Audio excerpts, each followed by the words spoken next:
Good afternoon. Happy Tuesday. One item at the top, and then look forward to taking your questions. Yesterday, on the occasion of His Highness the Emir of Qatar, Sheikh Tamim bin Hamad Al Thani's visit to Washington, D.C., President Biden announced that he intends to designate Qatar as a major non-NATO ally. The president's decision is a symbol of the strong relationship and strategic partnership between our two countries. Qatar served as the first and primary transit destination for over 60,000 evacuees from Afghanistan, including U.S. citizens, lawful permanent residents, special immigrant visa applicants, and our Afghan partners last August, and it continues to act as our protecting power in Afghanistan. Qatar stands with us as a member of the de-ISIS coalition. It's a member of the Riyadh-based Terrorist Financing Targeting Center, and has actively participated in 5 rounds of multilateral sanctions designations against major U.S. and UN-designated terrorist organizations. Yesterday's signing of more than $20 billion deal between Boeing and Qatar Airways Group, which will support tens of thousands of U.S. manufacturing jobs, also highlights the strong economic and commercial partnership Qatar and the United States share.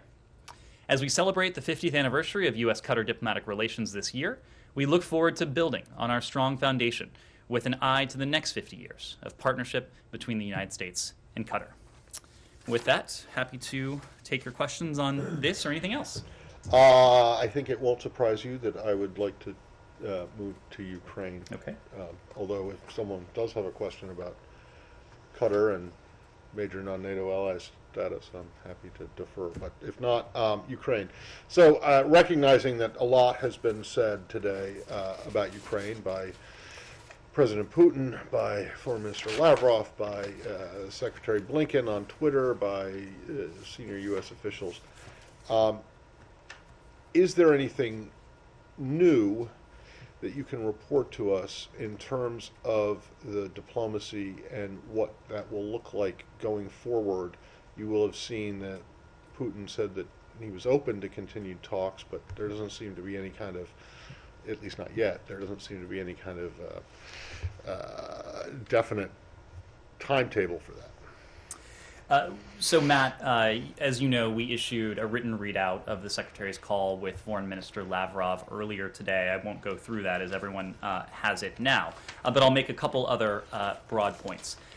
The Secretary made clear to Foreign Minister Lavrov, as he has before, that we are prepared to engage in serious diplomacy with the Russian Federation on a reciprocal basis.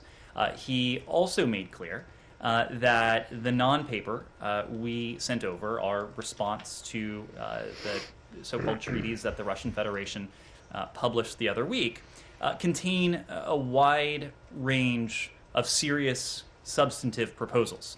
And we believe, when you think about the Venn diagram between our security concerns, the collective security concerns of the United States and the transatlantic community, and then the stated security concerns of the Russian Federation, we believe that there is an intersection there where we can address those mutual concerns on a reciprocal basis.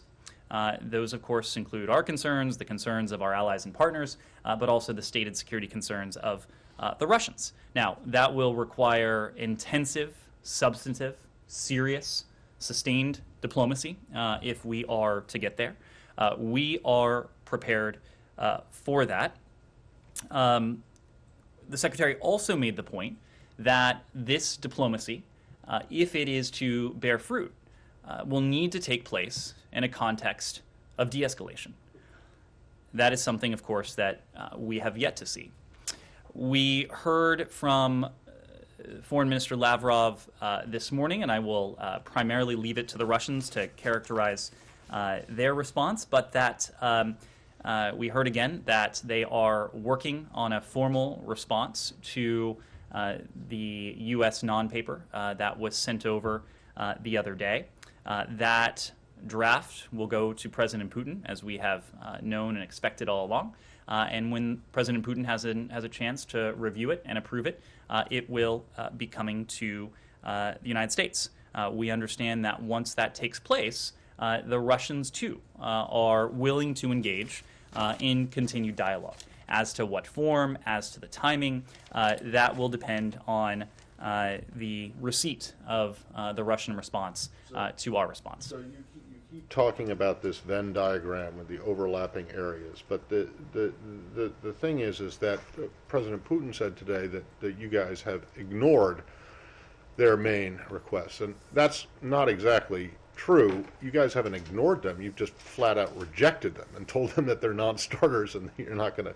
So you're well aware of what they are, and you're not ignoring them. You're just saying, no, we're not going to go there. So I'm just wondering if, given that, if you think that there is still an opportunity to resolve this without getting into what the Russians' main concerns are. We heard from President Putin a variety of things. I will leave it to the Kremlinologists out there, budding, professional, amateur, otherwise, to read the tea leaves and try to interpret the significance of those remarks.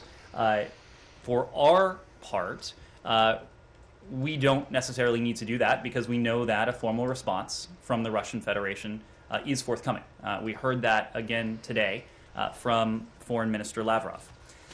So we have been clear and consistent since we started this process that there are areas where we believe there is maneuverability, that there is room to engage in substantive discussions together with our allies and partners with the Russian Federation on areas where, frankly, we have security concerns. The Russians will put their concerns on the table. And again, in full coordination with our allies and partners, we'll see if there is room to address those concerns. We believe there is. Now, to your question, the response that we provided to the Russian Federation the other day, it did address the points that have been raised by the Russian Federation. That doesn't necessarily mean that the Russians will agree with the way in which they were addressed. And I think, as you've heard us say all along, it will not come as a surprise to you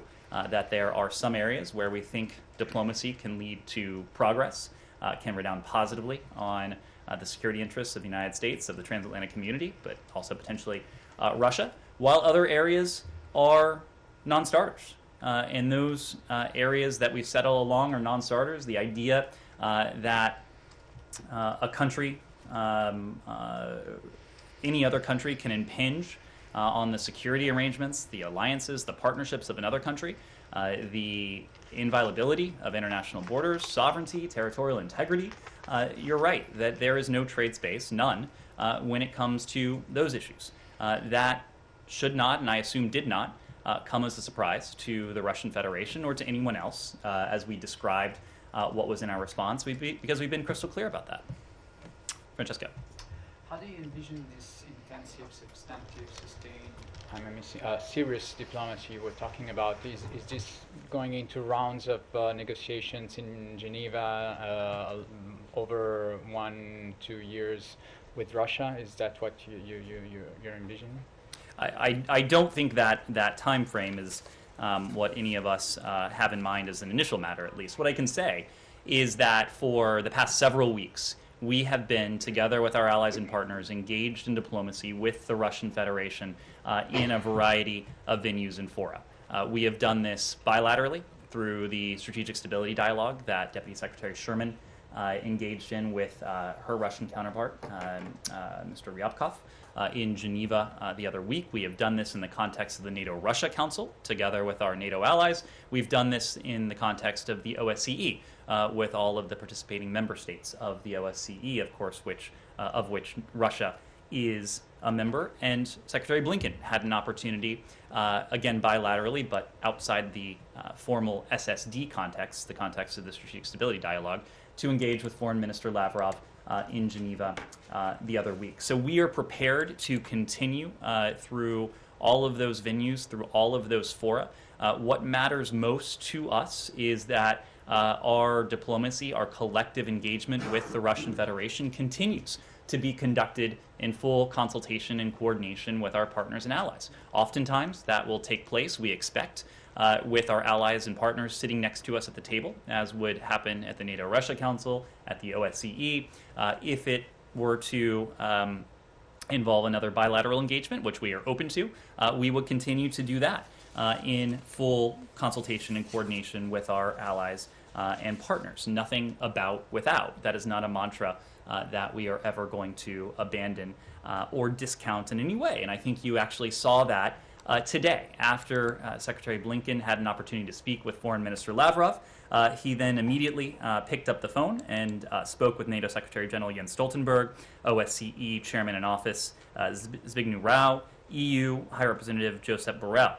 The Secretary thought it was important to engage them immediately on his discussion with Foreign Minister Lavrov. They had an opportunity to discuss that engagement. They also had an opportunity to discuss our approach to the Russian Federation going forward, both in terms of diplomacy and dialogue, which remains our preferred course, but the alternative course that we are continuing to pursue, the course of defense and deterrence. Are you in any way more confident today after hearing from Foreign Minister Lavrov, after hearing President Putin at his press conference, that an aggression against Ukraine can be avoided by diplomacy? I'd make a couple points. One, this is not about optimism. This is not about pessimism.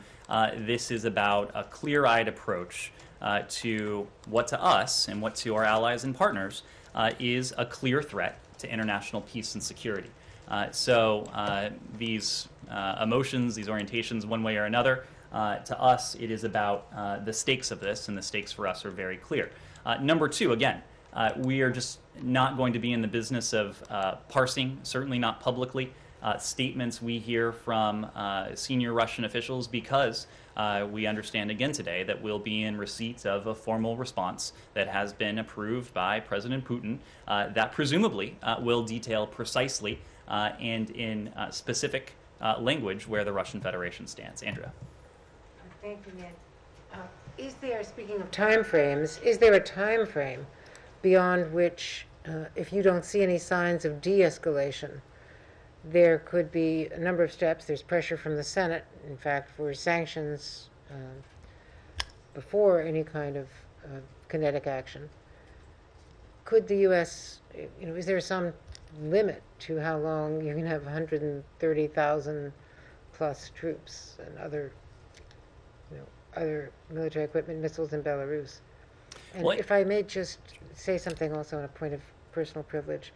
I don't know what else has been said in this room, but I just want to say that a remark on the passing of a real pioneer, one of your predecessors, Phyllis Oakley, who was just such an inspiration to women in this building and to the reporters who cover this building, because of the written and, most importantly, the unwritten rules of gender discrimination in the Foreign Service.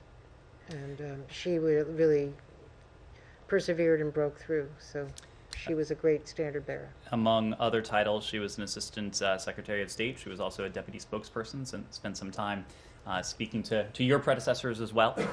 So she is someone who has really left her mark on this institution. You saw that the department issued condolences to her family, and to her loved ones, and noted the legacy she leaves behind, a legacy that was integral to doing what was long overdue, ensuring that women were fully engaged, able to be fully engaged in this work, and that married women had the same rights as their male counterparts. So we do know her passing, and appreciate you raising that. In terms of the time frame, our goal here is to forestall, is to prevent, is to deter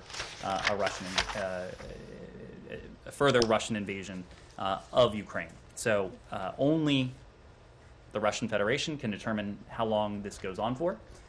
We are ready either way. We are ready if the Russians are willing to continue down the path of diplomacy and dialogue in good faith.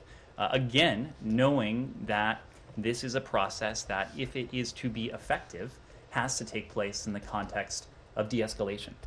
We are equally ready, however, if the Russians determine that they are set on the path of further and renewed aggression. This is a path that we've been walking simultaneously. As we have an outstretched hand for diplomacy and dialogue, this is the path we've been walking simultaneously with our partners and allies. We've spent some time in recent days speaking to the long track record we have when it comes to this deepening sense of concern that has developed over almost 3 months now. It was in November, early November, if I recall, where we first started talking about this publicly. We have started to engage allies and partners late last year as the intelligence and information emerged of the Russian military buildup along the Ukrainian border, as our own concerns grew based on information that was then private and has since been made public. So this is something we have been at for some time, but again, our goal is to forestall, to deter, to do everything we can to see to it that there is not renewed Russian aggression against Ukraine. But again, our charge is to be prepared with whatever course Vladimir Putin decides. Yeah, please. So what was the main achievement during this call? Well, it was an opportunity. First, this was a moment that was agreed to by the two individuals in Geneva, coming out of the Secretary's meeting with Foreign Minister Lavrov in Geneva last month now. It was agreed that the two would have a follow-on conversation in the coming days. It was shortly after that engagement in Geneva where we submitted what we call our non-paper, the written response to the so-called Russian treaties. And that was done. The Russian Federation has now had that document for some time. We understand that they're studying it. We understand that Vladimir Putin has had an opportunity to, at least an opportunity to see it. And we know now that he will have an opportunity to approve the response that comes back from the Russian Federation. So the point was at least twofold. One, it was to confer on the road ahead, and we did come away with a clearer sense of what we can expect in the coming days or weeks, as however long it takes for the Russians to provide us with their response. We know from there that the Russians appear amenable to continue to engage in dialogue. As we've said, we far prefer that course, even as we know it needs to take place if it is to be successful in the context of de-escalation. But it was also an opportunity for the Secretary to reiterate the messages that the Russians have heard for some time now, that even as we far prefer the course of diplomacy and dialogue, we are continuing to prepare down the course of defense and deterrence.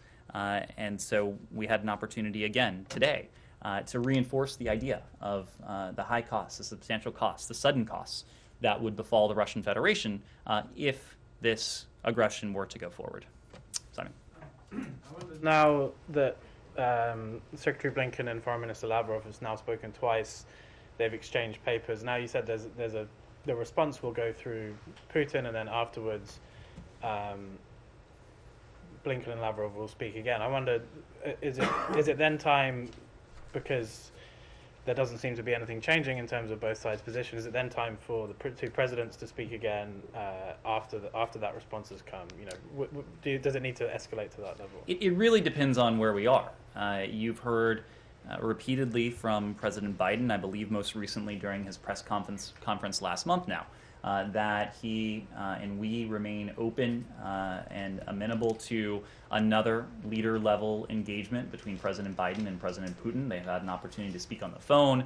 They have seen each other on the screen within recent weeks. If we believe we're at a moment where another leader-level engagement has the potential to move the ball forward when it comes to this diplomacy, that is certainly something we're open to and amenable to. But it will just depend on where we are after this next step. Ben. I hate to say it, but it sounds very much like Groundhog Day. I mean, we've been here for a month. You say the same thing. Russia says the same thing. Can you point to any one thing that suggests Russia is open to real dialogue? Anything practical that suggests they really want to change their action? Ben, that's not incumbent on us. That's incumbent on Moscow. So you've seen nothing. It is true, as you have heard from us. We have not seen concrete, tangible signs of de-escalation.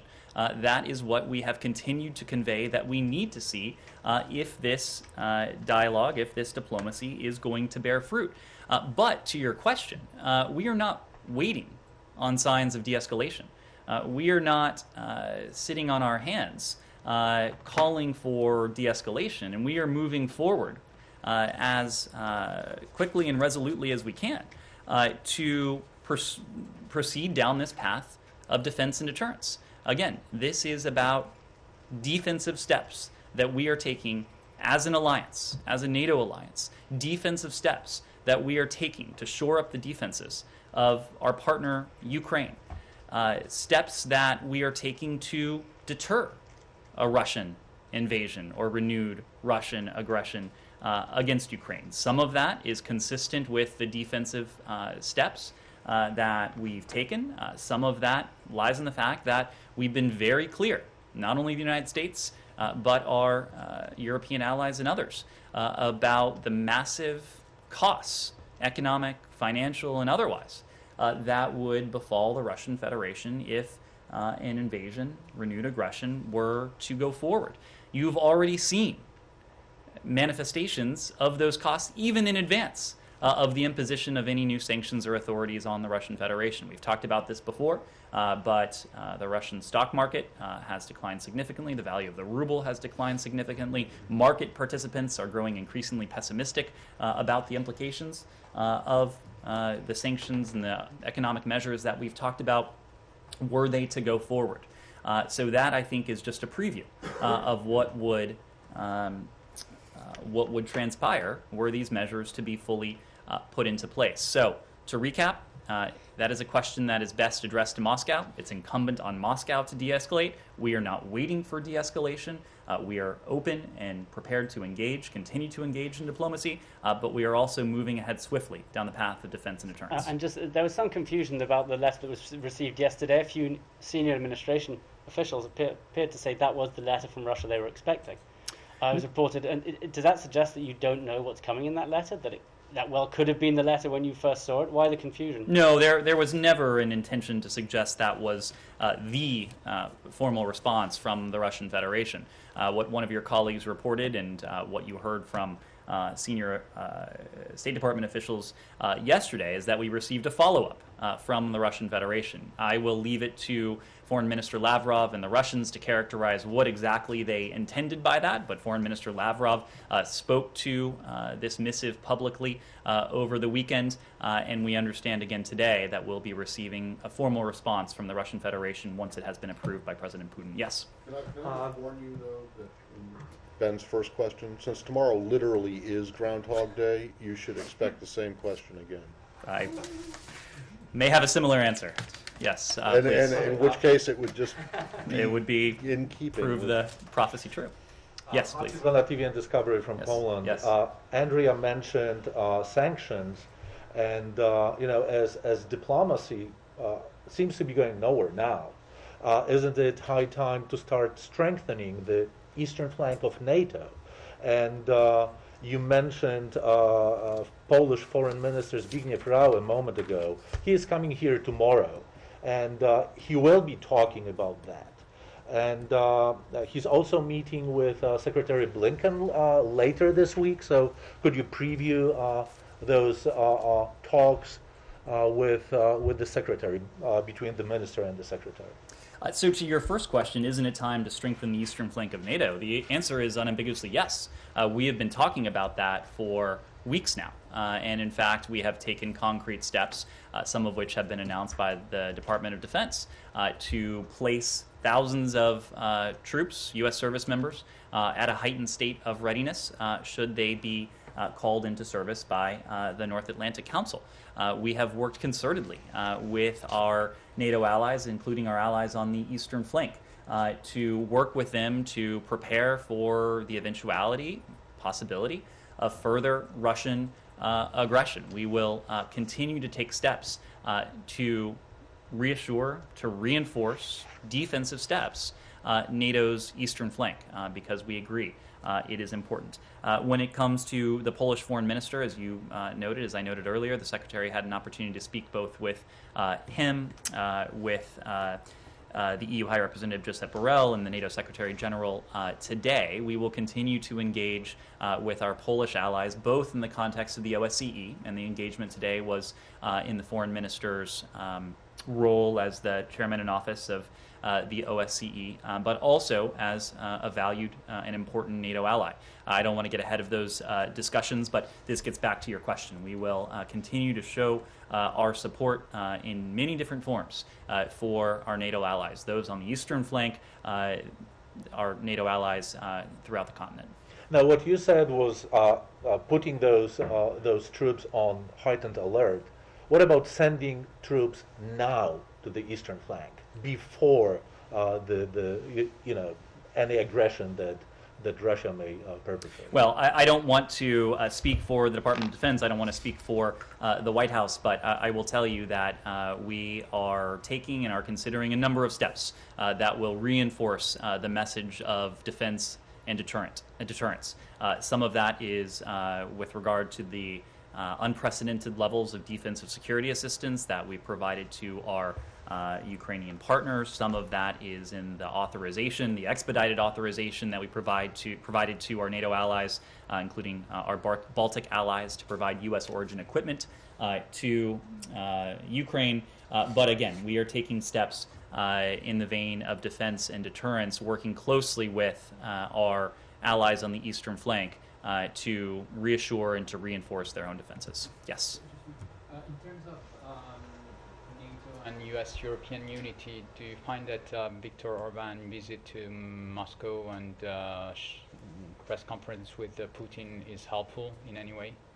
Well, look, we know that a number of our counterparts around the world have engaged with the Russian Federation, some with Foreign Minister Lavrov, some with President Putin directly.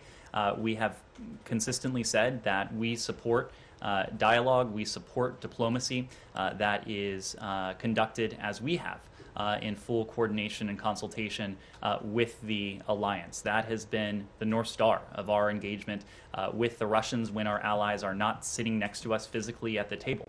Nothing about Europe without Europe, nothing about Ukraine without Ukraine. So any dialogue, any diplomacy that is conducted in a similar vein is something that we would support, especially if it's something that has the potential to produce tangible signs of de-escalation.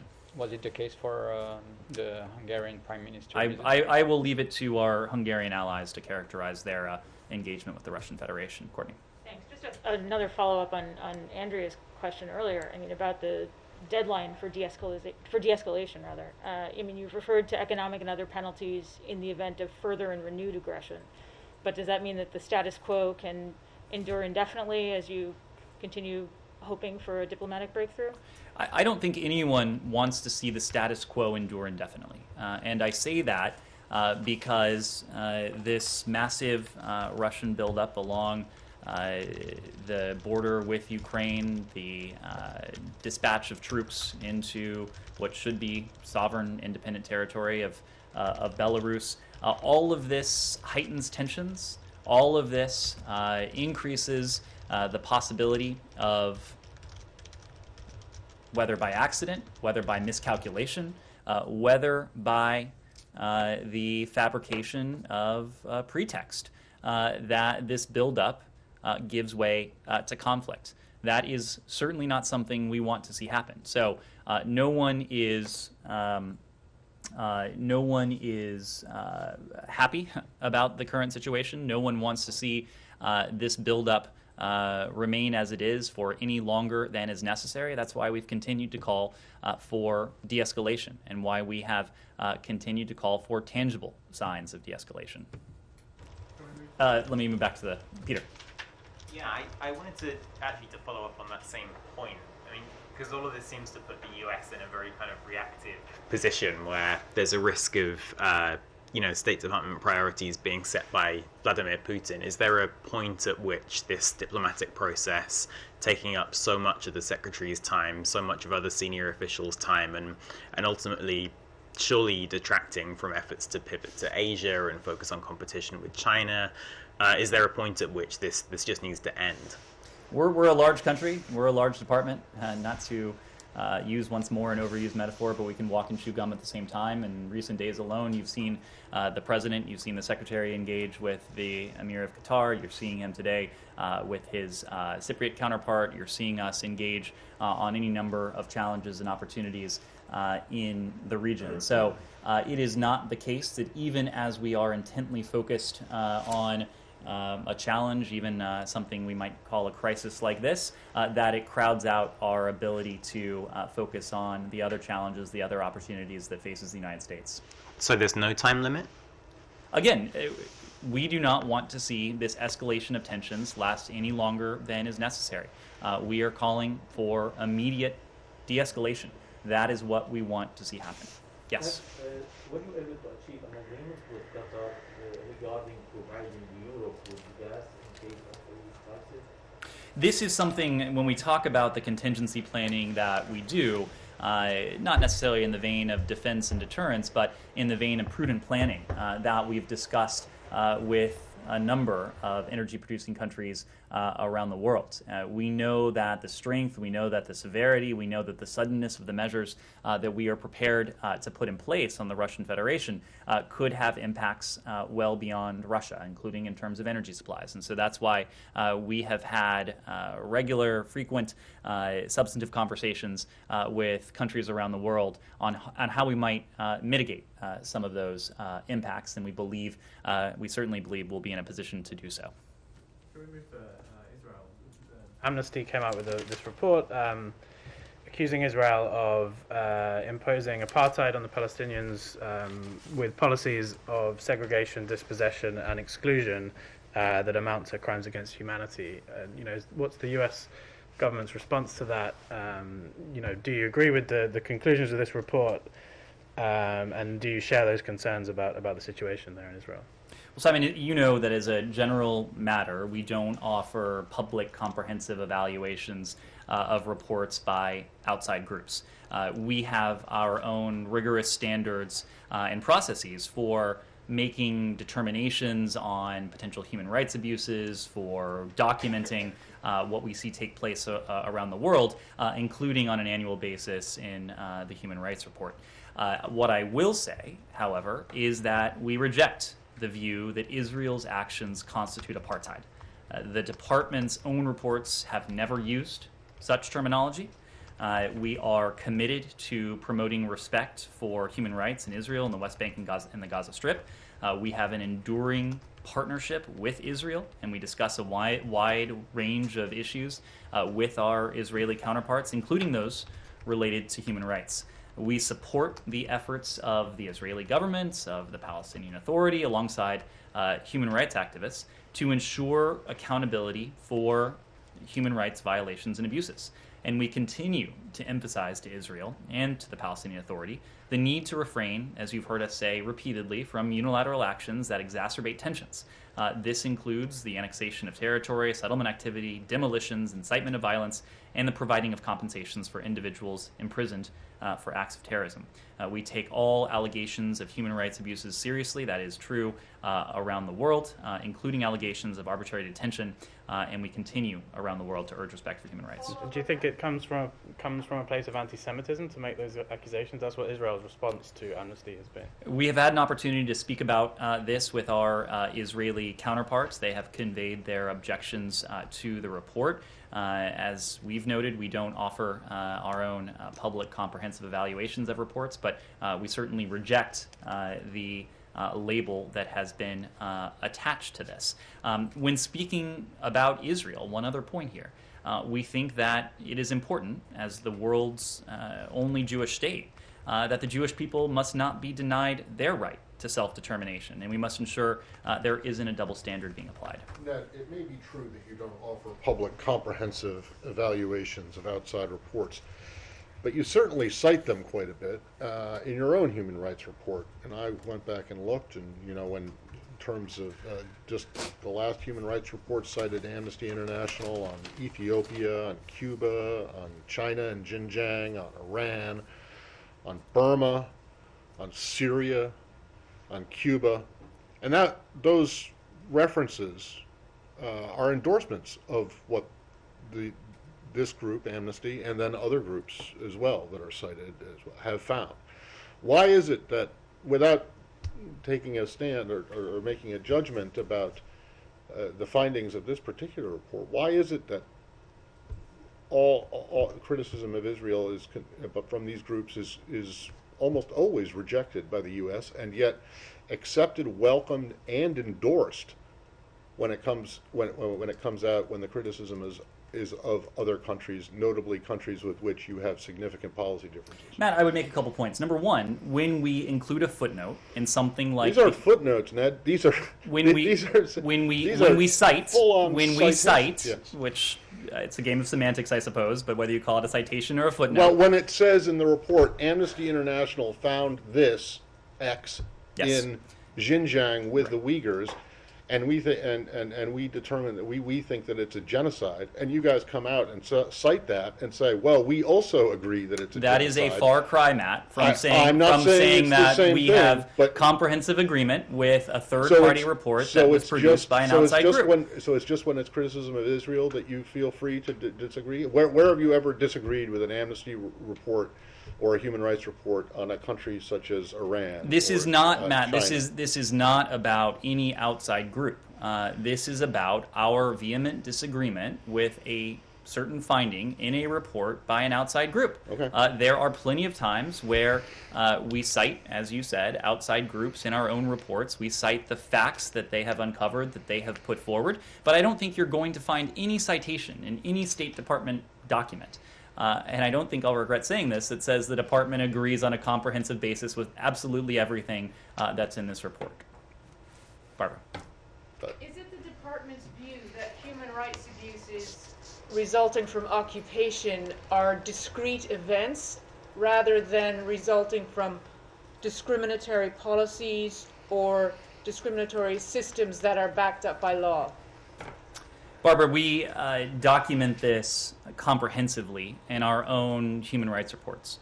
And we document allegations of and what we have found in terms of Israel, the West Bank, and the Gaza Strip comprehensively on an annual basis. So I will leave it to that document to speak to our framework for this. I think you have heard us on a number of occasions when we have heard reports of or been in position to corroborate human rights abuses in this region, that we have not hesitated to speak out. I got two really brief ones. Sure. One is you may have seen that the Israeli military today said it was censuring or reprimanding several soldiers for their role in the death of or leading to the death of a Palestinian American. I've been asking for a couple of days now about whether you're satisfied with your request for clarification. Does this do it? Have you gotten this information from the Israelis, and are you satisfied with the response? Well, I expect we'll have a little bit more to say on this later today, but let me say that we continue, as I said yesterday and last week, to be concerned by the circumstances of the death of Mr. Omar Assad. He, of course, was a U.S. citizen who was found dead on January 12th after Israeli soldiers detained him in the West Bank. We do note the public statement on the report of the IDF, the Israeli Defense Forces, commander's investigation into the case and its findings, including the determination that, quote, the incident showed a clear lapse of moral judgment and a failure to, quote, protect the sanctity of any human life. The IDF public summary of the investigation further states that the disciplinary action is being taken against the commander of the Netzach Yehuda battalion and other officers responsible for the unit involved in the incident, and that the Military Police Criminal Investigation Division investigation of the case is ongoing. We expect a thorough criminal investigation and full accountability in this case, and we welcome receiving additional information on these efforts as soon as possible. We continue to discuss this troubling incident with the Israeli government. Okay, so what the IDF announced today is not satisfactory in and of itself? You want a criminal investigation? We are continuing to discuss this. These are public statements that have come from the IDF. Again, we know that the investigation itself is ongoing, so it's something I expect we'll continue to discuss with our Israeli And counterparts. then one other one, and this is really brief, and it's kind of minor, but it has attracted some attention, and that is yesterday after his conversation with Foreign Minister Lapid. It was the Secretary's conversation with the Secretary. Was it yesterday, or maybe it was the day before? It was yesterday. But anyway, he tweeted something and identified Foreign Minister Lapid as alternate Prime Minister, which is something that he's in the tweet, right? And he's never called him that before. So I'm just, is there a reason for that? Instead My of calling understanding him- is that that's his formal title. Well, his title is also Foreign Minister. Right. Okay, so you've just decided to use his formal title starting yesterday? I don't know. There has been no change in Okay. how we view Mr. Lapid. He is the alternate Prime Minister and Foreign Minister. Gotcha. Yes, please. From Cuba, any comment on the recent mass trials of Cubans that participated in the protest for political reform last year? Almost 800 people has been charged, with more than 170 already convicted, some of them facing years of prison. Is there a space for new sanctions? Can we expect like a response for the U.S. government, as you have praised the demonstrators last year? Well, it is true that ever since the protests that began on July 11th of last year, we have seen the Cuban government respond with their trademark brand of repression of their own citizens. We believe, and you've heard from us, that the Cuban people, just like people around the world, have every right to continue to voice their desire for fundamental freedoms.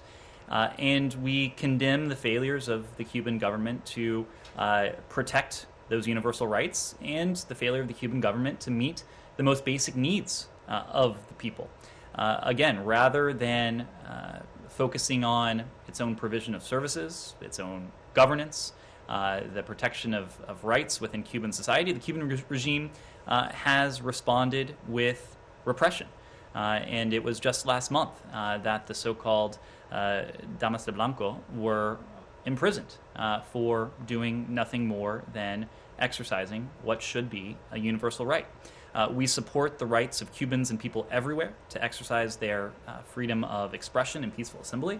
We call on the Cuban government to respect these rights and to release those unjustly detained for peacefully protesting. No one should face prosecution. No one should face imprisonment for exercising a right that is as universal in Cuba as it would be anywhere else. But is the U.S. government thinking about new sanctions? Or is there a space for new sanctions given the big scope of they're already in place?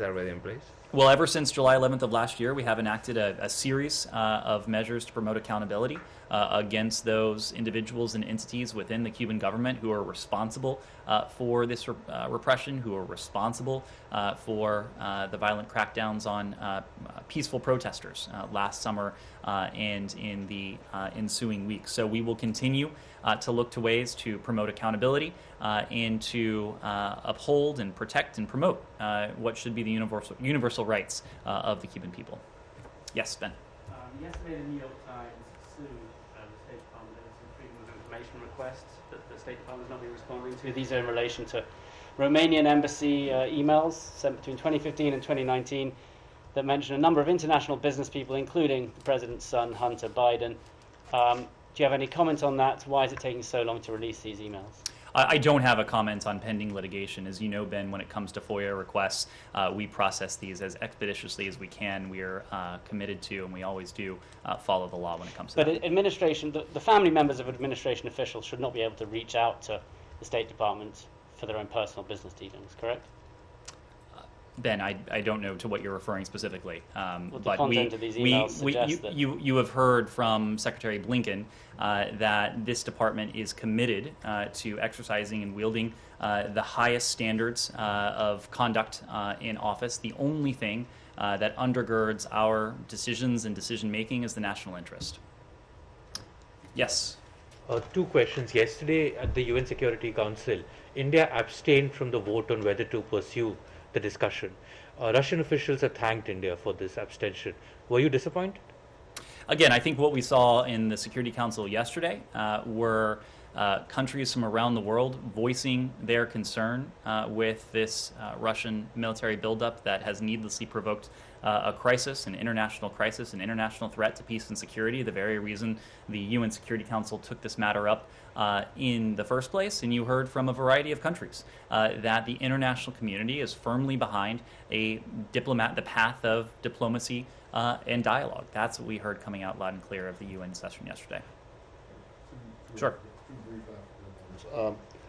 One, have you guys yet decided whether or not what happened in Burkina Faso is a coup? And the reason I'm asking this again today is because the Millennium Challenge Corporation says that it has suspended, it's more than 400 million, but I think it might be 450 million. Mm-hmm. But anyway, they suspended a big chunk of their program to Burkina Faso. So has the State Department made a determination on this? So we are evaluating the impact of what we've seen transpire in Burkina Faso in recent days on our engagement with the country. It's too soon for us to get into specifics in great detail, but we've called for restraint by all actors as we carefully review the events on the ground for potential impact on our assistance. What I can say now is that we have paused most assistance for the government of Burkina Faso as we continue to monitor the situation. Well, can you be a little bit more specific about that? I can't. When you say most, what does that mean? Most means most. It means the majority. I can come up with other synonyms, but no, I'm not in a position not looking now for a synonym for most. I'm looking for like a number. And what exactly is it? I'm just not in a position to. FMF? I'm not in a position to do that today, but we're continuing to evaluate what's transpired and the appropriate impact on our assistance. So do you have less high standards or stringent standards than the Millennium Challenge Corporation does? We have our own standards, and we have a standard. Well, your standard is set by law, actually, so it's not really your standard; it's Congress's standard, right? It is. You are not incorrect, but yes, it is a standard that we hew to. And so that standard has not yet been met. Matt, it is a standard against which we are evaluating what has transpired. So when if we are in a position to offer an evaluation against the standard, we will let you know. And then, do you know? You've seen probably reports about what's happening in Guinea-Bissau. Yes. Do you have anything to say about that? We're monitoring those reports closely. They just began to emerge several hours ago, so we are continuing to watch closely. Yes? To remain in the region, what do you make of the huge differences appearing every day between Mali, the government, the junta in Mali, and France and Europe? And do you fear this could be a real blow to the counter-terrorism operations in the region, in the Sahel? Well, as you know, our French allies are indispensable partners in the counterterrorism effort, whether it is in the region or beyond, but certainly in the region. When it comes to what we have seen transpired between the government of Mali and our French allies, I would refer to them for any comment. Thank you all very much.